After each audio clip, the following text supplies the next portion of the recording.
ஒரு சாமியார் அவரை தேடி ஒரு சீடன் வந்தான்.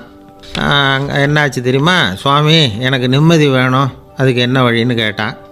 சாமியார் நிமிர்ந்து பார்த்தார். அப்புறம் சொன்னார், நீ ஏகப்பட்ட பேர்கிட்ட கடன் வாங்கியிருக்கிற, அதையெல்லாம் திருப்பி கொடுத்தா தான் உனக்கு நிம்மதி கிடைக்கும்னார். இவனுக்கு ஆச்சரியம். அது எப்படி சாமி, அவ்வளவு கரெக்டாக நான் கடன் வாங்கினதை கண்டுபிடிச்சிங்க அப்படின்னா. உனக்கு கடன் கொடுத்து சாமியாராக போனதே நான் தான்ப்பா, அதனால தான் இந்த கதிக்கு வந்தேன். என்கிட்டயே வந்து நிம்மதிக்கு வழி கேட்குறிய, அதுதான்டா வேதனை அப்படின்னாராம் அவர். ஒரு குரு, இளம் சீடர்கள் எதிரில் உட்காந்துருக்கிறாங்க. குரு பாடம் நடத்திக்கிட்டு இருக்கிறார். சீடர்களுக்கு ஒரு ஆசை, அதாவது ஒரு முக்கியமான மந்திரத்தை நம்ம குருநாதர்கிட்ட இருந்து கற்றுக்கணும் அப்படிங்கிறது அவங்க ஆசை. அது என்ன மந்திரம்னா, இறந்தவரை உயிர்ப்பிக்கக்கூடிய புனித மந்திரம், அதாவது செத்தவங்களுக்கு மீண்டும் உயிர் உண்டாக்குகிற மந்திரம். குருவே, தயவு பண்ணி அந்த மந்திரத்தை எங்களுக்கு உபதேசிக்கணும் அப்படின்னு கேட்டாங்க. அது ரொம்ப ஆபத்தானது, அது என்னத்துக்கு உங்களுக்கு வேண்டாமேன்னாராம் குரு. எங்களுடைய நம்பிக்கை உறுதிப்படுறதுக்காகத்தான் கேட்குறோம், வேற ஒன்றும் இல்லை அப்படின்னாங்களாம் சீடர்கள்.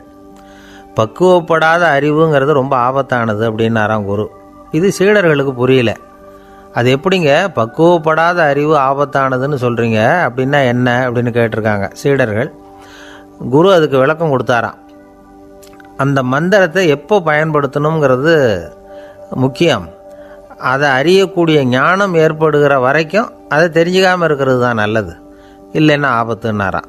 ஆனால் அந்த சீடர்கள் அதை கேட்குற மாதிரி இல்லை, ரொம்ப பிடிவாதம் பண்ண ஆரம்பிச்சிட்டாங்க.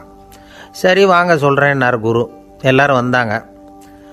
அந்த புனித மந்திரத்தை அவங்களுக்கு ரகசியமாக உபதேசம் பண்ணார்.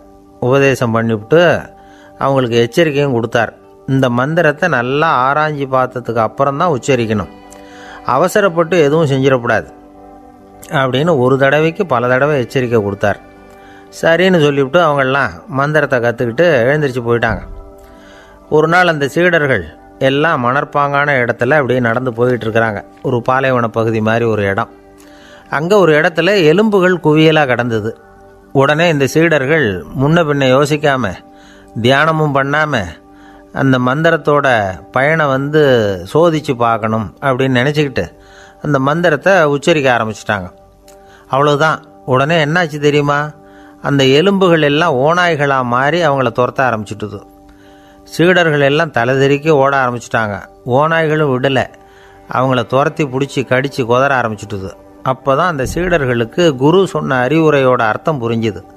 பக்குவப்படாத அறிவு ஆபத்தானது அப்படிங்கிறது. அதனால் இதிலேருந்து நாம் தெரிஞ்சுக்க வேண்டியது என்னென்னா, நாம் நம்ம அறிவை வளர்த்துக்கிட்டால் மட்டும் போதாது, அந்த அறிவை எப்போ எப்படி